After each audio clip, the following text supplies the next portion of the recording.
Fighting Through Life features Staff Sergeant Phillip Roeder, the Army veteran who served for America as part of Operation Enduring Freedom campaign. Staff Sergeant Roeder served overseas in Afghanistan, where he ran many patrols as one of the soldiers who manned the 7.62 machine gun on top of a patrolling truck. Staff Sergeant Roeder had his moments of triumph, but those moments were followed by hardships, which was expected. As Mr. Roeder mentioned in his interview, and we got into some firefights while we were over there, and we lost some pretty good buddies of mine while we were over there. Times overseas are going to be tough, which is why Staff Sergeant Roeder and his fellow soldiers had such a close connection or bond with each other. As Staff Sergeant Roeder stated himself, or been in a combat zone with other people that you're literally relying on to keep you safe. They'll never understand what the true meaning of brotherhood is.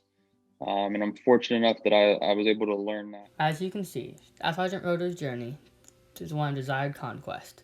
So let's begin and allow Staff Sergeant Roeder's journey to unfold. Phillip George Roeder was born on February 16, 1990, to his loving parents, Gary and Wendy Roeder. Along with his parents, Staff Sergeant Roeder was eventually given a younger sister named Adele.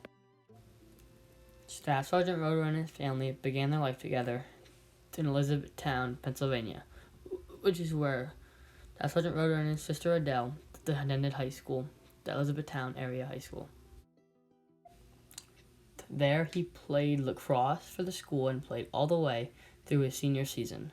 After completing his years at Elizabethtown Area High School, Mr. Roeder attended his first 2 years of college at a private Division III school known as Wilkes University. After completing 2 years at Wilkes University, Staff Sergeant Roeder thought it was time for a change. This meant he transferred from Wilkes University to Slippery Rock University, where he finished his 3rd and 4th years of lacrosse, and as a senior, was named captain for his final season. During 2011, Staff Sergeant Roeder was completing his senior year of college, as well as talking with a Marine recruiter about his future plans, which were leaning towards joining the Marine Corps and becoming a Marine officer, as well as a pilot. For Mr. Roeder to be accepted into the Marine Corps, he had to pass the flight aptitude test, and as discussed in his interview, the prerequisite to go to flight school. It was like a 6 or 8 hour exam. You had to score a certain amount on each part of the test to move on to the next portion. I ended up failing the last portion by 2 points, so I didn't make it. Due to this bump in the road, he had to talk to the recruiter about his options. So he was told by the recruiter he could retake the test in 30 to 60 days.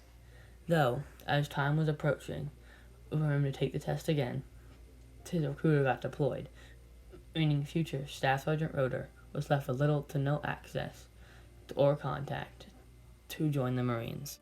With low hope for Mr. Roeder in pursuing his goal, he still continued to work out, then train. One morning, to his surprise, Army recruiters were at the gym when he was training. They were holding a push-up contest, which Mr. Roeder eventually won. This interaction with Mr. Roeder interested the recruiter so much that they began to call and talk with him. This stepping stone led Mr. Roeder to the Army, though he needed to be granted a Special Forces contract. This means he gets to attend a flight school as well as become an Army soldier. To do this prerequisite, it took the Army a little more time to accept him. But he eventually was accepted in the summer of 2012. Future Staff Sergeant Roeder began attending boot camp in Fort Benning, Georgia. The military story unfolded as an infantryman.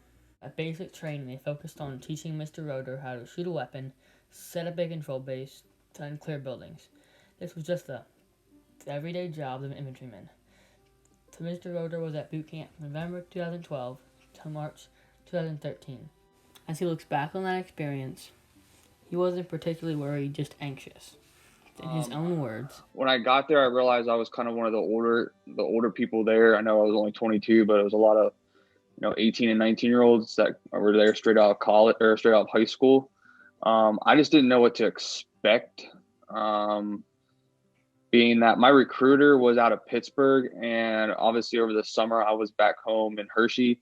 So it wasn't like I was actively engaged with my recruiter, like going to see him and do the like prerequisite stuff that the military usually has you do. They kind of waived all that for me. So pretty much it was on my own time and just talking to my friends and stuff on what to expect. Um, but once you got there and everything started, everything kind of just fell where it needed to and just went. Staff Sergeant Roeder's favorite memory of basic training was working out with his drill sergeant until 3 a.m., then attending his own graduation ceremony in 3 hours, meaning he only got 1 to 2 hours of sleep. This was his favorite part of basic training, because he got to share it with his family, such as his mother, father, sister, grandmother, and newfound brothers. The ending of basic training was his favorite part, but he will carry that experience with him for the rest of his life. After completing basic training, Mr. Roeder attended airborne school through his Special Forces contract. Once there, he completed a variety of tasks tailored to flying for 19 days. And during this time, he was constantly being evaluated. At the end of the 19 days, you were either accepted the course, though you were denied. Staff Sergeant Roeder was luckily accepted and began his training. Training lasted for about a year, and then Mr. Roeder realized it wasn't what he wanted to do. So he then decided to go down to the Airborne Infantry Unit with the 82nd Airborne, which is the group he eventually deployed with. Staff Sergeant Roeder never felt homesick or depressed while over in Afghanistan. One aspect of keeping his sanity that he referred to was that he was given Wi-Fi 24 hours a day from a hockey puck-looking hotspot. This gave Mr. Roeder a chance to call his dad every day. Mr. Roeder did state that times were never great, especially one time in his interview when he said, while we were over there, and we lost some pretty good buddies of mine while we were over there. One being a buddy that went through Special Forces training with Brian. So that was the toughest part about deployment. But like I said, that brotherhood, you lean on each other, you get through it. Once returning to base after the death of his good friend Brian, Mr. Roeder and the other soldiers began to lean on each other and rely on their brotherhood to get them through. To Staff Sergeant Roeder, brotherhood is everything. To him, that's what the Army and military is all about. Fighting for what you believe in and doing it alongside the people you would lay your life down for. Staff Sergeant Roeder returned from his deployment in November of 2014, right before Thanksgiving. He began his journey back to the United States by leaving Afghanistan, going to Romania, to meeting with their embassy. Finally, he made his way back in the United States, landing in Fort Bragg, North Carolina. There he felt relief knowing that he served his country and has made it back alive. Once returning, he began to receive tons of text messages and voicemails from his family and friends who had been trying to reach him during his deployment. After his service was over, looking back, he had received his fair share of medals.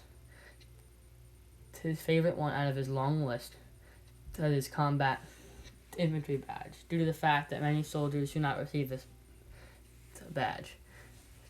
To go along with this, Staff Sergeant Roeder has around 20 to 30 Challenger coins. He is most proud of the SEAC coin he received from the Senior Enlisted Advisor to the Joint Chief of Staff, which is most fitting based on the job he works at now. Mr. Roeder works for the government, part of the United States Army Criminal Investigation Division. One of Staff Sergeant Roeder's highlights in his job is that he is a security special agent for the Secretary of Defense. Another highlight of his job is that he gets to interact with well-known celebrities, such as Dwayne "The Rock" Johnson. In closing, Staff Sergeant Roeder has served and sacrificed so much for his country, as do others who serve both alongside him and in the United States military. Finally, to Staff Sergeant Roeder, and all others who served or will serve, I only have one thing to say. Thank you.